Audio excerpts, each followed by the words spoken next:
nga pjesëmarrja që pritet të jetë në protestën e së shtunës, mund të jetë kjo që mund ta ketë bërë ambasadën të reagojë. Megjithatë, duke nisur nga senatori për të ardhur më pas teselia diplomatike amerikane në Tiranë, çfarë ka më konkretisht ande për këtë senatorin? Por kjo e senatorit amerikan republikan është ndoshta pak e vënuar, po po thot më mirë vonë se sa kurrë. Unë vërtet kam qenë shumë i habit me lajmet që mediat ndërkombëtar kanë transmetuar për Shqipërinë dhe deri në këto momente domthon artikuj kanalet kryesore amerikane kanë transmetuar domthon ngjarjet në Shqipëri, por asnjë informacion zyrtar domthon ose një dalje publike nuk ka pas nga Shtëpia e Bardhë në lidhje me protestat në Shqipëri. Dhe kjo iniciativa e kongresmenit republikan edhe bashkëkryetari i komisionit të grupit të ministrisë Shqipëri SHBA, senatorin fjalë, Joe Wilson. Edhe një mbështetës i fortë për Kosovën. Besoj ju duhet ta keni dëgjuar ande më shpesh, duke qenë se jetoni ande prej vitesh. Nuk e kam dëgjuar në vërtet, mos të gënjej, por ka rëndësi që të paktën dikush është kujtuar që me bohetim në raport me lidhjet e qeverisë shqiptare me kartelet e drogës, me gjithë transportin ndërkombëtar edhe me gjithë atë si me ta shpreh tashim në Shqip, me gjithë kontrollin e fuqishëm që mafia botnore në bashkëpunim me kartelet e drogës shqiptar që kontrollojnë pothuajse në gjithë botën ose të paktën në Evropë, që dihet botërisht që kontrollojnë trafikun e drogës. Edhe kjo nuk arrihet thjesht po s'patë lidhje me qeverinë, me governmentin. Në vërtet Amerika ka problem me drogat, pasi është konsumatori më i madh, populli amerikan është konsumatori më i madh i drogës. E kur shef se nga vjen droga, sigurisht këtu vjen edhe këtu, sikurse në Evropë shkon ose nga toka ose nga qielli, ose nga dogana domon nëpërmes aeroporteve. Kështu që edhe këtu, kur e shef si shtet, si ka mundësi që hynë gjithë kjo sasi droge. Disa hynë, sigurisht që hynë në mënyrë ilegale, po ka edhe që hynë në mënyrë legale që njerëz të korruptuar, por këtu nuk arrin që me kuptu domon atë lidhjen e qeverisë me këta njerëz. Ndërsa në Shqipëri është e hapur se ne po jetojmë në Amerikë, kem 30 vite, ka njerëz që kanë 50 vite, ka njerëz që kanë 10 vite, e shohim se si funksionon shteti amerikan. Këtu është, ti nuk mundesh me arrit mu bë i pasur, me ndërtu vila, me ndërtu hotele, me ndërtu resorta, domthon që mundesh me punu një 5 breza këtu, vetëm nëse ke pas një biznes fuqishëm mundesh me arrit atë çka është bën në Shqipëri këto të paktën këto 13 vitet e fundit. Edhe kjo dihet se si. Thjesht ka qenë kartelet e drogës kanë investuar, kanë pastruar parë nëpërmes qeverisë Edi Ramës, nëpërmes drejtësisë. Tu jemi në kuadër të vendimeve, s'është drejtësia ka folur, kemi një vendim gjykate në. Po,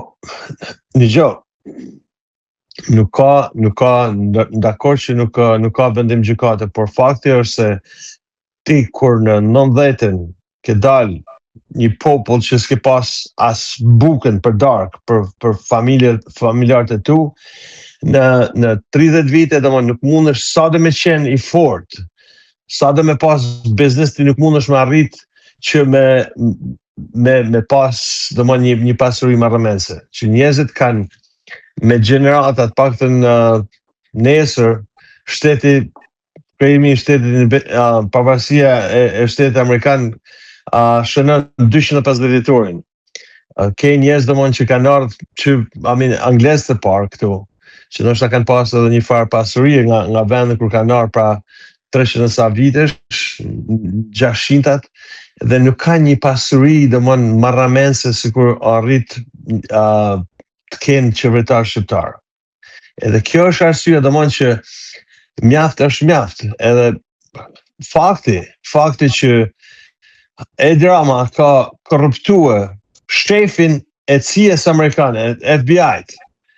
Këtu janë ke pas Don Bongino. Don Bongino ka qenë zëvendës Iku, ai ka komentuar para 2 vitesh, unë kam hedhë edhe në Facebook, lidhjet e Edi Ramës me kartel të drogës. Ai foli, denoncoi vajtit e FBI-a, ne nuk pam që të bënte në gjë dhe iku, apo jo?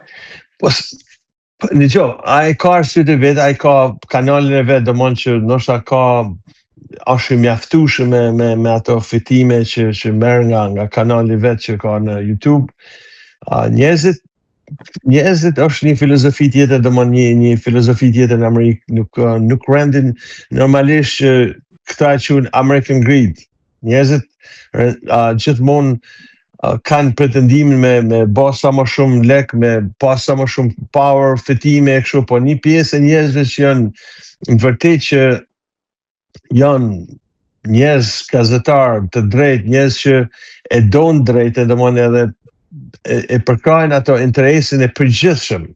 Nuk është problemi e përkrah interesin e një krahu të majtës së djathtë, po ajo pjesa që e flasin ato midis majtës së djathtë, aty ke atë shumicën e popullsisë. Shumicën e popullsisë, e këta njerëz si puna e Don Bongino's për shembull, e ka pa që së nështë ajo ambienti ku ka shku aty nuk ka qenë i përshtatshëm për të, dhe është largua, është shumë e drejtë e tij. Por ai vazhdimisht ka folur në podcastin e tij, ka qenë në Fox News në lidhjet e Edi Ramës, qeverisë Edi Ramës me kartel të drogës. Shtetet e Bashkuara të Amerikës kanë gazetat prestigjioze që e quajnë shtetin e Edi Ramës Noriega, shtet mafioz, shtet i ndërtuar mbas të drogave. Ti shife vetëm vlerën e dollarit edhe vlera e erës se sa ka shku në Shqipëri. Kur ka thënë ekonominë e Shqipërisë, vlera e dollarit edhe erës me qenë shumë më lek se sa leku shqiptar. Por ja kanë ulur vlerën se normalisht kur shkon 1 metër katror 5.000 euro 1 metër katror, kjo është thjesht për ata njerëz që i kanë bën parë në mënyrë paleshme. Sadri, pavarësisht qëndrimit dhe kërkesës të këtij senatori, nuk besoj se do ndryshojë diçka. Për projektin apo në Zvërnec apo të tash për më lart. Nuk këto Zvërneci edhe ajo Sazani ka ra. Komplet ka ra, nuk është çështja ajo. Ajo ka qenë piknisja prej ditës parë që kam dalë, e kam thonë, ajo ka qenë piknisja, nuk është ajo. Thjesht është abuzimi 35 vjeçar që është vati i popullit. Thjesht abuzim, mashtrim, grabitje toke, arsim, shnetësi, çdo gjë. Aty çdo gjë ka shkuar në degradim. Dhe moshat e reja që rriten në kohën e internetit, në kohën e digjitale, kanë arrit me kuptu që sistemi në Shqipëri duhet me ndryshuar. Sistemi has to change. Kështu me e thonë në anglisht, në Shqip, sistemi duhet me ndryshuar. Do me thënë Sadri është koha për ndryshim. Është koha për ndryshim. Ti mundesh me shku, si me thonë, duke u zhgarravit për një kohë, por është në momenti që në një moment do të si me thonë, mu ndresh edhe me vazhdu me hec për para. Aty asnjë gjë nuk ka, si me thonë, ndërtesa, unë kam thonë, ndërtesa, çdo gjë është bos, por është falc, dhe se ti nuk je i sigurt asnjë sekond në Shqipëri. Nuk je as i sigurt, edhe siguria, jeta e njeriut është më e shtrenjtë se çdo gjë tjetër.